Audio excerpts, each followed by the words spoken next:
Good morning. Let me begin by thanking Rita Glavin for that powerful presentation. I'd like to address several issues today. First, I've always started by telling New Yorkers the facts before my opinion. So let's start New York tough with the truth. The Attorney General did a report on complaints made against me by certain women for my conduct. The report said I sexually harassed 11 women. That was the headline people heard and saw and reacted to. The reaction was outrage. It should have been. However, it was also false. My lawyers, as you just heard from Rita Glavin, have reviewed the report over the past several days and have already raised serious issues and flaws that should concern all New Yorkers. Because when there is a bias or a lack of fairness in the justice system, it is a concern for everyone, not just those immediately affected. The most serious allegations made against me had no credible factual basis in the report. And there is a difference between alleged improper conduct and concluding sexual harassment. Now, don't get me wrong. This is not to say that there are not 11 women who I truly offended. There are. And for that, I deeply, deeply apologize. I thought a hug and putting my arm around a staff person while taking a picture was friendly, but she found it to be too forward. I kissed a woman on the cheek at a wedding, and I thought I was being nice, but she felt that it was too aggressive. I have slipped and called people honey, sweetheart, and darling. I meant it to be endearing, but women found it dated and offensive. I said on national TV to a doctor wearing PPE and giving me a COVID nasal swab, "You make that gown look good." I was joking. Obviously, otherwise I wouldn't have said it on national TV. But she found it disrespectful. I take full responsibility for my actions. I have been too familiar with people. My sense of humor can be insensitive and off-putting. I do hug and kiss people casually, women and men. I have done it all my life. It's who I've been since I can remember. In my mind, I've never crossed the line with anyone. But I didn't realize the extent to which the line has been redrawn. There are generational and cultural shifts that I just didn't fully appreciate. And I should have. No excuses. The report did bring to light a matter that I was not aware of and that I would like to address. A female trooper relayed a concern that she found disturbing, and so do I. Please let me provide some context. The governor's trooper detail had about 65 troopers on it. But of the 65, only 6 women and 9 black troopers. I'm very proud of the diversity of my administration. It's more diverse than any administration in history. And I'm very proud of the fact that I have more women in senior positions than any governor before me. The lack of diversity on the state police detail was an ongoing disappointment for me. In many ways, the governor's detail is the face of state government that people see. When I attend an event, people see the detail that's with me. I was continuously trying to recruit more to diversify. On one occasion, I met 2 female troopers who were on duty at an event. Both seemed competent and impressive, and I asked the state police to see if they were interested in joining. I often meet people, men and women, and if they show promise, I refer them to be interviewed. The state police handled the interviewing and the hiring, and one of the two troopers eventually joined the detail. I got to know her over time, and she's a great professional. And I would sometimes banter with her when we were in the car. We spent a lot of time driving around the state. This female trooper was getting married, and I made some jokes about the negative consequences of married life. I meant it to be humorous. She was offended, and she was right. The trooper also said that in an elevator I touched her back, and when I was walking past her in a doorway, I touched her stomach. Now, I don't recall doing it, but if she said I did it, I believe her. At public events, troopers will often hold doors open or guard the doorways.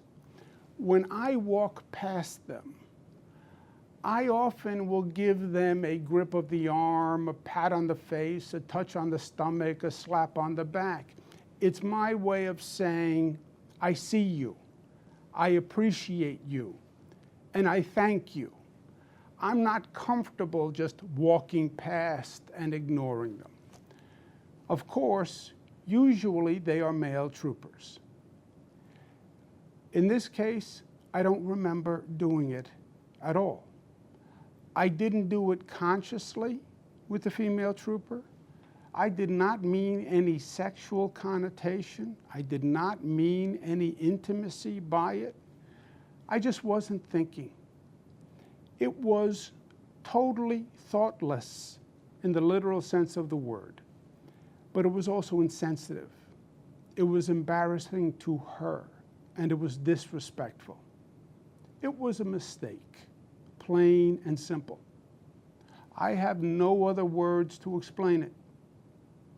I want to personally apologize to her and her family. I have the greatest respect for her and for the New York State Police. Now, obviously in a highly political matter like this, there are many agendas and there are many motivations at play. If anyone thought otherwise, they would be naive, and New Yorkers are not naive. But I want to thank the women who came forward with sincere complaints. It's not easy to step forward, but you did an important service. And you taught me, and you taught others an important lesson. Personal boundaries must be expanded and must be protected. I accept full responsibility. Part of being New York tough is being New York smart. New York smart tells us that this situation and moment are not about the facts. It's not about the truth. It's not about thoughtful analysis. It's not about how do we make the system better. This is about politics.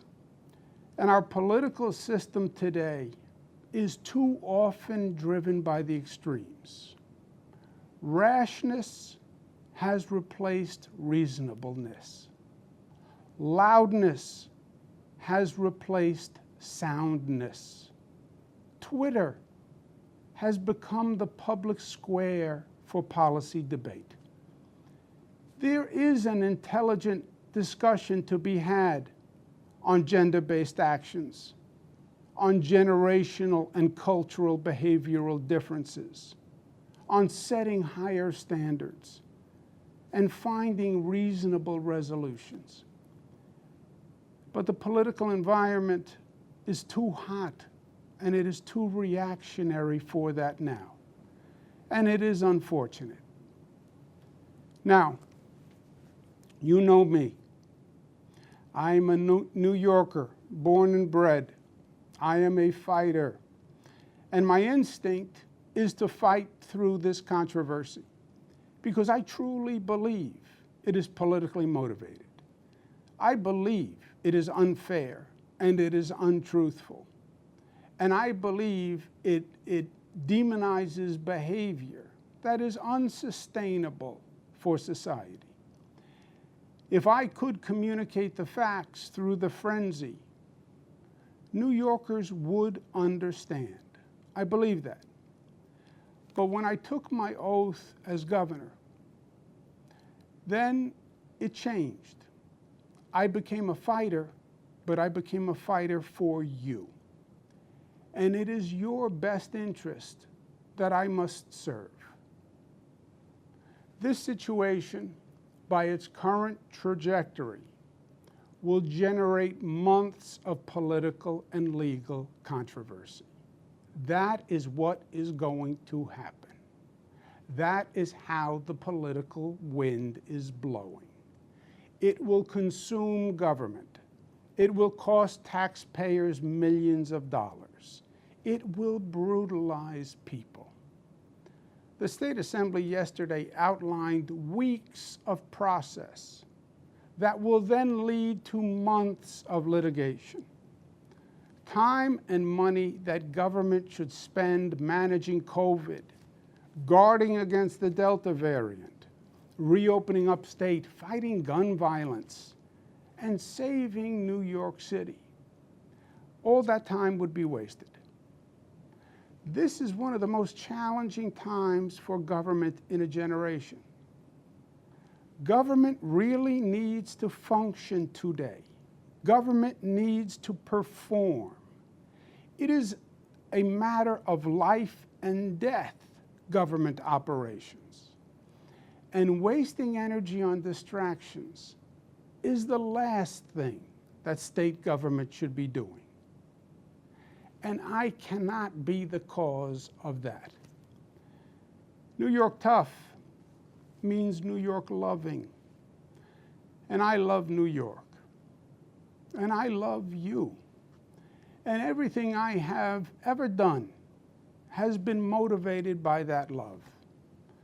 And I would never want to be unhelpful in any way. And I think that given the circumstances, the best way I can help now is if I step aside and let government get back to governing. And therefore, that's what I'll do, because I work for you. And doing the right thing is doing the right thing for you. Because as we say, it's not about me, it's about we. Kathy Hochul, my lieutenant governor, is smart and competent. This transition must be seamless. We have a lot going on. I'm very worried about the Delta variant, and so should you be. But she can come up to speed quickly, and my resignation will be effective in 14 days. To my team, Melissa DeRosa, Robert Mejica, Beth Garvey, Stephanie Benton, Dana Caratanudo, Kelly Cummings, Rich Azzapardi, Howard Zucker, Rick Cotton, Jan Lieber, Jack Davies, and the hundreds of dedicated administration officials. I want to say this: thank you, and be proud. We made New York State the progressive capital of the nation. No other state government accomplished more to help people. And that is what it's all about. Just think about what we did. We passed marriage equality, creating a new civil right, legalized love for the LGBTQ community, and we generated a force for change that swept the nation. We passed the SAFE Act years ago, the smartest gun safety law in the United States of America, and it banned the madness of assault weapons. We've saved countless lives with that law. $15 minimum wage, the highest minimum wage in the nation, lifting millions of families' standard of living, putting more food on the table and clothes on their backs. And we led the nation in economic justice with that reform. We have managed every emergency Mother Nature could throw at us.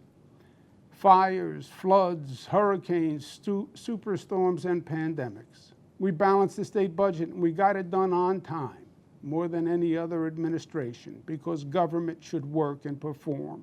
Free college tuition for struggling families. Nobody in this state will be denied their college dream because of their income.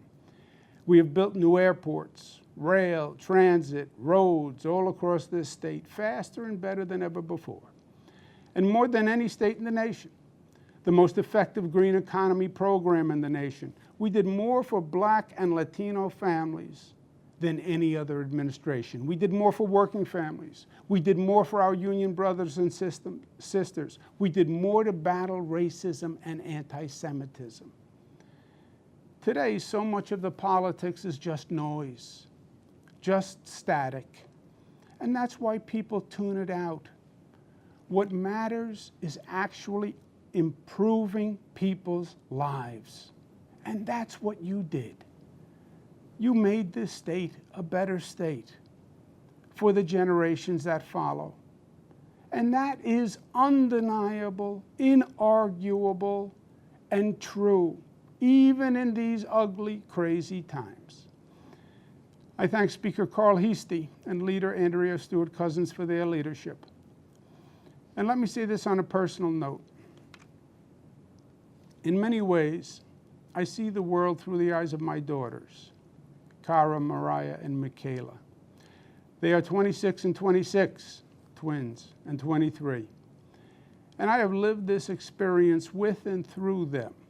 I have sat on the couch with them, hearing the ugly accusations for weeks. I have seen the look in their eyes and the expression on their faces, and it hurt. I want my three jewels to know this. My greatest goal is for them to have a better future than the generations of women before them. It is still in many ways a man's world. It always has been. We have sexism that is culturalized and institutionalized. My daughters have more talent and natural gifts than I ever had. I want to make sure that society allows them to fly as high as their wings will carry them. There should be no assumptions, no stereotypes, no limitations. I want them to know from the bottom of my heart that I never did and I never would intentionally disrespect a woman or treat any woman differently than I would want them treated. And that is the God's honest truth. Your dad made mistakes, and he apologized, and he learned from it. And that's what life is all about. And I know the political process is flawed, and I understand there's cynicism and distrust and disappointment now. But don't give it up, because government is still the best vehicle for making positive social change. Lastly, I want to remind all New Yorkers of an important lesson, and one that I will carry with me for the rest of my life. And that's what you New Yorkers did in battling COVID. The enemy landed in New York State. COVID launched the attack here. It came on planes from Europe, and we had no idea. It was an ambush. And it was up to New Yorkers to fight back. We were on our own, and it was war. Nurses, doctors, essential workers became our frontline heroes. Hospitals became the battlegrounds. Streets were still, and sirens filled the city's silence.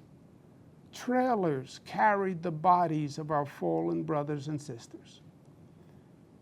But you refused to give up, and you fought back, and you won, going from the highest infection rate in the nation to one of the lowest. No one thought we could do it, but you did it.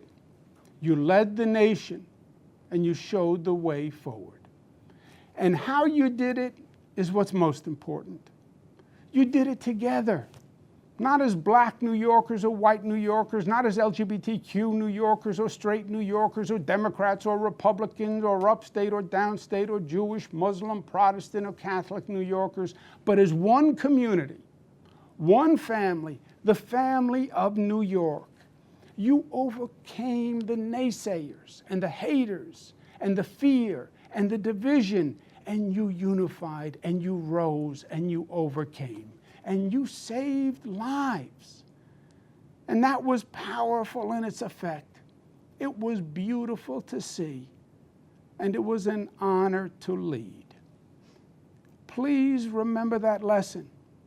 Hold it dear and hold it up high for this nation to see, because it is New York State at her finest, creating her legacy, fulfilling her destiny, giving life and animation to the lady in the harbor, saying, Excelsior, we can be better, we can reach higher, and proclaiming E pluribus unum, out of many one, unity, community, love. That is our founding premise and our enduring promise. And that is the salvation of this nation that it so desperately needs to hear. Thank you for the honor of serving you. It has been the honor of my lifetime. God bless you.